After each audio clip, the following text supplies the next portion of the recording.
ലോക്സഭാ തിരഞ്ഞെടുപ്പിലെ സ്ഥാനാർത്ഥികളെ പ്രഖ്യാപിച്ച് സിപിഐ ഇന്ന് ചേർന്ന സംസ്ഥാന എക്സിക്യൂട്ടീവിലാണ് തീരുമാനം. സിപിഐ സംസ്ഥാന സെക്രട്ടറി ബിനോയ് വിശ്വമാണ് സ്ഥാനാർത്ഥികളെ പ്രഖ്യാപിച്ചത്.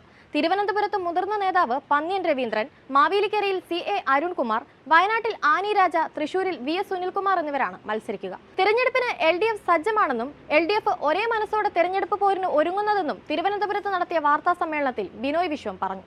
ഇത്തവണ സംസ്ഥാനത്ത് LDFന് അനുകൂലമാണ് രാഷ്ട്രീയ സാഹചര്യമെന്നും അദ്ദേഹം വ്യക്തമാക്കി. രാഹുൽ ഗാന്ധി വീണ്ടും വയനാട്ടിൽ മത്സരിച്ചേക്കുമെന്ന വാർത്തകളോടും ബിനോയ് വിശ്വം പ്രതികരിച്ചു. രാഹുൽ ഗാന്ധിക്ക് എവിടെയും മത്സരിക്കാനുള്ള സ്വാതന്ത്ര്യമുണ്ട്. അദ്ദേഹത്തോട് കമ്മ്യൂണിസ്റ്റ് പാർട്ടിക്ക് യാതൊരു വിരോധവുമില്ല. എന്നാൽ BJPക്കെതിരെ കനത്ത പോരാട്ടം കാഴ്ചവെക്കേണ്ട സാഹചര്യത്തിൽ അദ്ദേഹം 20 MPമാർ മാത്രമുള്ള കേരളത്തിൽ മത്സരിക്കണോ അതോ ഉത്തരേന്ത്യയിൽ നിന്നും മത്സരിക്കണോ എന്നത് പ്രധാനമാണെന്ന് ബിനോയ് വിശ്വം പറഞ്ഞു.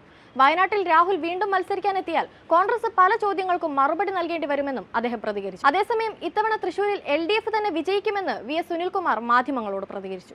പാർട്ടി ഏൽപ്പിച്ച ഉത്തരവാദിത്വം ഭംഗിയായി നിർവഹിക്കും. ത്രികോണ മത്സരം നടക്കുന്ന തൃശൂരിൽ UDF തന്നെയാണ് പ്രധാന എതിരാളി.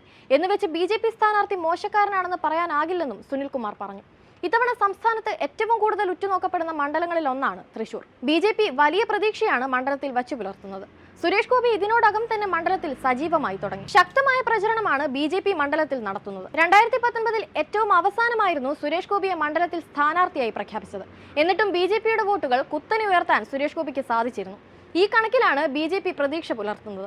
ഇത്തവണ ക്രിസ്ത്യൻ വോട്ടുകൾ അടക്കം BJPക്ക് വീഴുമെന്നാണ് പാർട്ടി അവകാശപ്പെടുന്നത്. മോദിയുടെ 3 കേരള സന്ദർശനവും BJPക്ക് ഇത്തവണത്തെ ലോക്സഭാ ഇലക്ഷനിൽ വലിയ തരത്തിലുള്ള സ്വാധീനം ഉണ്ടാക്കി കൊടുക്കാൻ സാധിക്കുമെന്ന് തന്നെയാണ് പാർട്ടിയുടെ വിശ്വാസം. കേരള സന്ദർശനത്തിന് ശേഷം ഡൽഹിയിലെത്തുന്ന പ്രധാനമന്ത്രി കേരളത്തിലെ മുഴുവൻ സ്ഥാനാർത്ഥികളെയും നിശ്ചയിക്കുമെന്നാണ് പുറത്തുവന്ന വിവരം. അതായത് 2 ദിവസത്തിനകം തന്നെ BJP സ്ഥാനാർത്ഥി പട്ടിക പുറത്തുവരുമെന്ന് സാരം.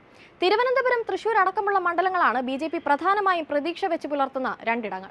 തൃശൂരിൽ സുരേഷ് ഗോപി തന്നെ മത്സരിക്കുമെന്ന് ഉറപ്പിച്ച സ്ഥിതിക്ക് രാഷ്ട്രീയ കേരളം മുഴുവൻ ഉറ്റുനോക്കുന്നത് തിരുവനന്തപുരത്തേക്കാണ്. അതിശക്തനായ സ്ഥാനാർത്ഥിയെ അല്ലാതെ മറ്റൊരാളെ BJP തിരുവനന്തപുരത്ത് സ്ഥാനാർത്ഥിയായി നിർത്തില്ല. അത് ആരാണെന്ന കാത്തിരിപ്പിലാണ് ഇപ്പോൾ എല്ലാവരും.